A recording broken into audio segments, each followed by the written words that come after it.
So here we go. Sustainable ride in an E-tuk-tuk. From stunning landscapes to bustling cities, Cambodia's beauty is undeniable. But is it truly eco-friendly, or is tourism taking a toll on its environment? The answer depends on the choices we make as travellers. Hi, I'm Justine. And I'm Daryl. And we're the Breakaway Bravehearts. When we planned our trip to Cambodia, we wanted to make sure we experienced the culture, but left a lighter footprint. Cambodia's new focus on sustainable, eco-friendly travel is making this easier for everybody. Tourism is a big deal in Cambodia. Before the pandemic, they received over 6.6 million international visitors every year. That's billions of dollars and a lot of jobs. But then COVID hit and everything stopped. Things are slowly bouncing back, and the government is helping with this with a new focus on ecotourism. And that's where travellers like us can make a real difference. We can use our tourist dollars to influence the type of tourism that is developed by making sure we make sustainable choices. Being in Cambodia, the first thing a tourist wants to do is jump in a tuk-tuk. But because we like to be sustainable, we're going to take an E-tuk-tuk. Now, the government in 2025 said that there was going to be 20,000 of these on the roads by 2025. And we are in now 2025, where in fact there's 440 registered so far. So we're going to take one of those 440 E-tuk-tuks. So let's give it a go. Right, what's the first thing we got to do? We've got to order our tuk-tuk. Okay, we've got to order our tuk-tuk. This is very true. So normally we would do this on the Grab app, but when we looked at Grab, there wasn't an option for finding the onions. Okay, firstly, when she means onion, she means these E-tuk-tuks. They're called onion. It's true, like you can't specifically take an E-tuk-tuk in the Grab app. So we're going on to Tada today. They make it easy, and we've got here onion, T1, nice leaf there, a price, so you already know what you're expecting. First homegrown electric tuk-tuk, perfect for a smooth and sustainable ride to explore the bustling streets. Your driver is on the way. And arriving, apparently. Awesome, that was pretty instantaneous. Yeah, Justine, Yes. yeah. Are you okay if I video? Yeah. Video okay? Thank you. So here we go. Sustainable ride in an E-tuk-tuk. Of course, because it's a more modern vehicle, it's a lot nicer inside than some of the other tuk-tuks, right? It doesn't have that authentic tuk-tuk feel to it. No, and you don't hear that little engine chugging. You hear a little electric motor, don't you? But you also don't see the diesel smoke or whatever it's called. Or smell it. Yeah. To just take one of these E-tuk-tuks, it does cost a tiny little bit more. I think you're talking about 100 riel, which is very minimal. It's a very affordable way of getting around places. It's the best way, to be honest. Yeah. So the app is showing us that we're going in the right way, in the right direction, to the right place. Travellers that are new to Asia might feel a little cautious or concerned about taking transport like tuk-tuks. There's been a lot of bad publicity or a reputation for scams or danger. We have always felt very comfortable, especially with apps like Grab or Tada. They give you all the information you need, make you feel safe. You can see exactly where you're going. You've got license plate numbers. Your ride is tracked.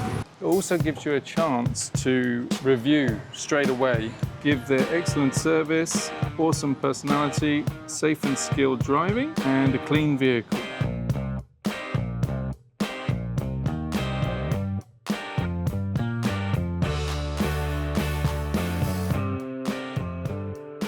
We headed to the side streets and found a couple of small businesses that we really want to promote here. You need to know we don't get paid for our promotions, we just tell it like it is. But these two stores are built around green, sustainable, ethical values, which we want to share with the world. So if you're enjoying the video, please take a second to hit subscribe. It's quick, it's free, and it really helps out the channel. It makes a huge difference. Because at the moment you might be seeing ads, but those ads are not actually helping us in any way. They're just helping the big giant. Please help us reach the 1,000 subscribers. Hit subscribe.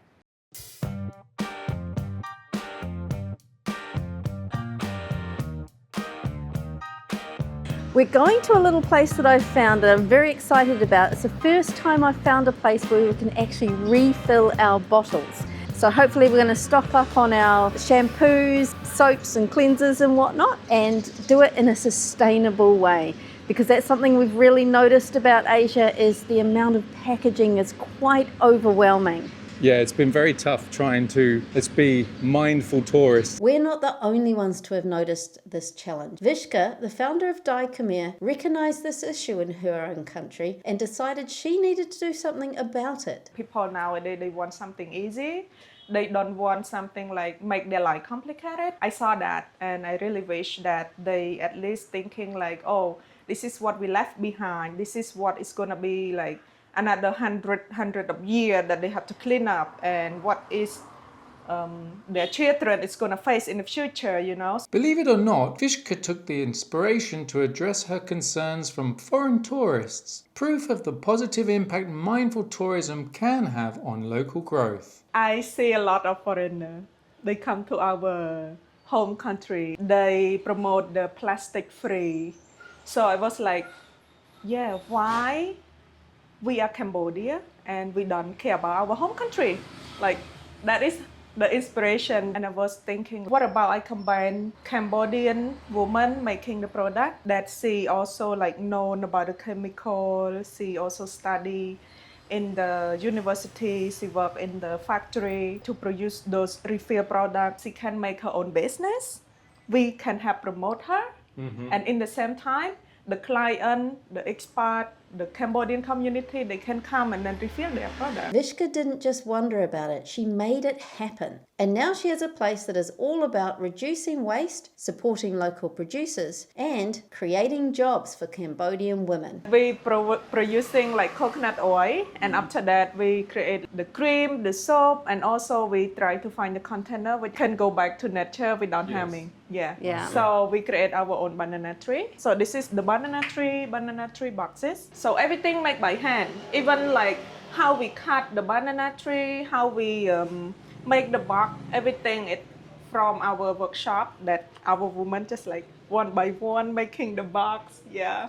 The problem I try to solve is create the income, create the knowledge. So we use less machine, we employ more people. So my goal in the future, I wish that I can have like as much women as I could.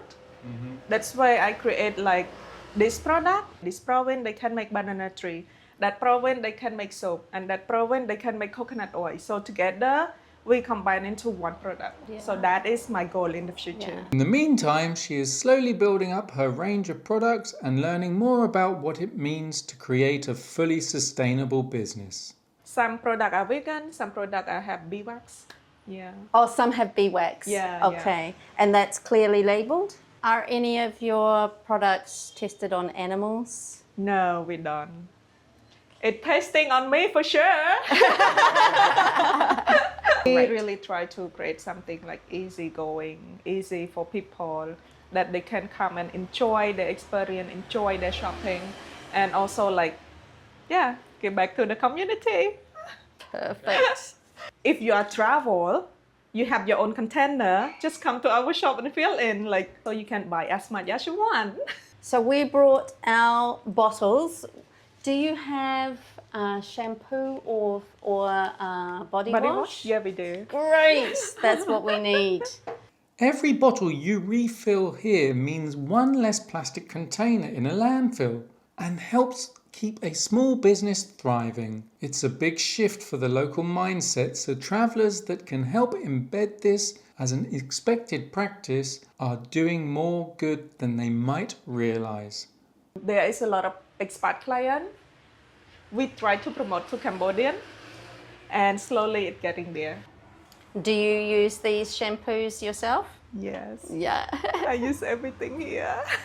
I'm really proud of how the community of green movement come together. People around the world, expat community, foreigner come in. They also like give us some knowledge how to move into the green environment and promote it to Cambodian and around the world.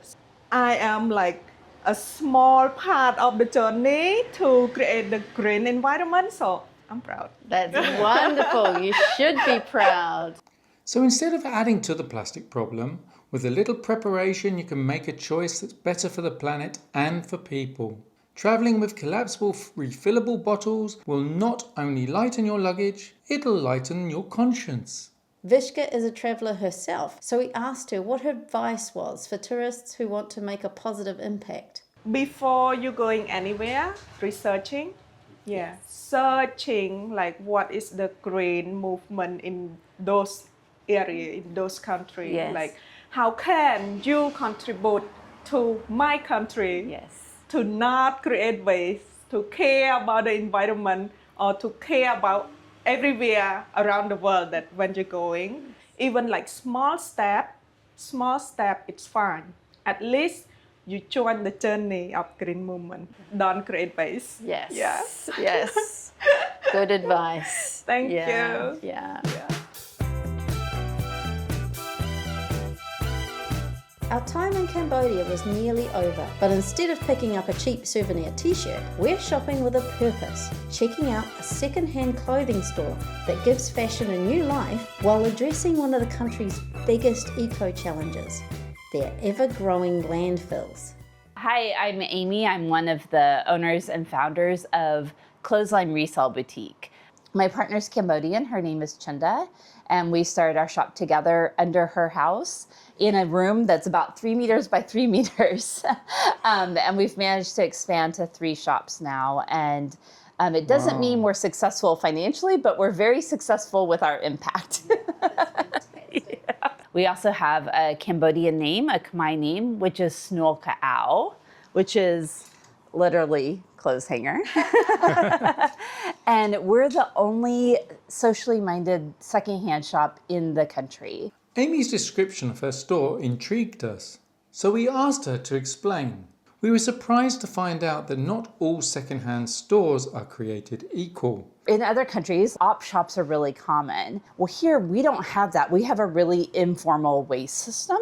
And so it's up to citizens to kind of take their own initiatives. And when I moved here 10 years ago, my observation was we have a huge excess amount of textile waste in Cambodia. So there are a few more thrift stores, especially in Phnom Penh. It's a huge city, and there's a lot of secondhand.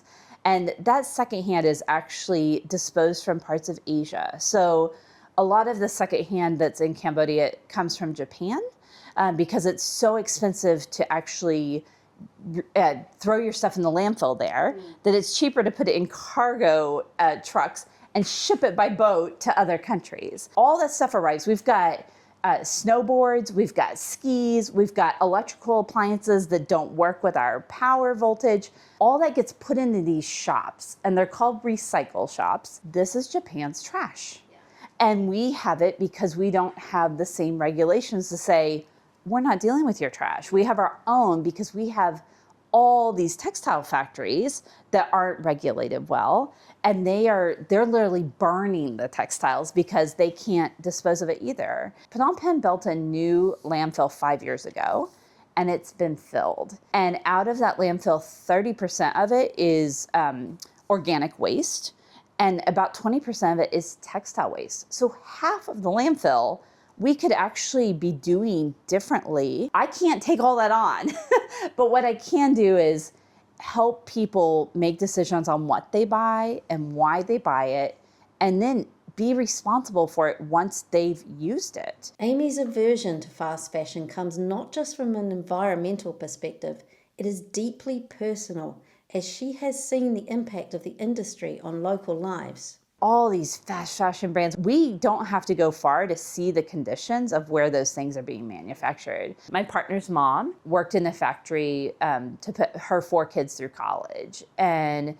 she worked her heart out and she's so proud of the work she did there, but it was horrible working conditions. There's so much PTSD from the factory. Yes, she survived a war. That's not where the stress is. The stress is from being oppressed in the workplace, not given the space to thrive as a woman, as a parent. We could quickly see how passionate Amy is for the work she does. We asked her if she had begun to see a positive impact. The stigma's starting to change. So when you go through a time in your life when you don't have enough, the second you have a little bit more than enough, you don't want to buy secondhand. You don't want to choose things that someone else has used. And so here, there's very much a strong stigma against secondhand. You only buy secondhand if you're poor. And for me, that's never been the case. I buy secondhand because I care about the environment. I think about what I buy and I want to be more responsible. And slowly the narrative has been changing. And a big shift in that has actually been social media. Cambodia, the population's really young. 80% of the population is under age 30. Here, TikTok is very, very popular. Because of the trends around secondhand and being more sustainable are popular, people are starting to pay attention. So the young people, which is the majority, are actually starting to choose it as a fashion statement, which it's not necessarily the environmental aspect, but at least it's a start. And so we have really interesting high schoolers that care about what they look like. They want to support small businesses and they're using their $3 to do that, you know? And that makes me really proud because I can see, okay, if you make a small change here, that also means you can make small changes in other parts of your life that are going to make the future better. Second-hand shopping may seem like a strange connection for tourists, but that one example of how social media can help shift mindsets we found quite profound. It's a great reminder that by choosing to publish positive stories, we are spreading benefits wider. What do you think? It's tied to tourism in a lot of ways, and our economy it's interesting, it's complicated, and we're not a tourist business. But when people around you don't have enough, they don't shop. And that plays into every business's success. Traveling as a tourist after pandemic is really, really important. Choosing places like Cambodia, it makes a massive difference. My advice to tourists is spend your money as close to the source as possible. Every dollar you spend here is feeding someone. You know, it doesn't take much for it to go very, very far. Where you're spending your money locally is really making a difference. Maybe you're going for local goods. Well, go to the businesses that make them, you know, like go directly to the maker because they're often they have a little workshop and they want to show you what they do. And Cambodians really, really care about your experience here.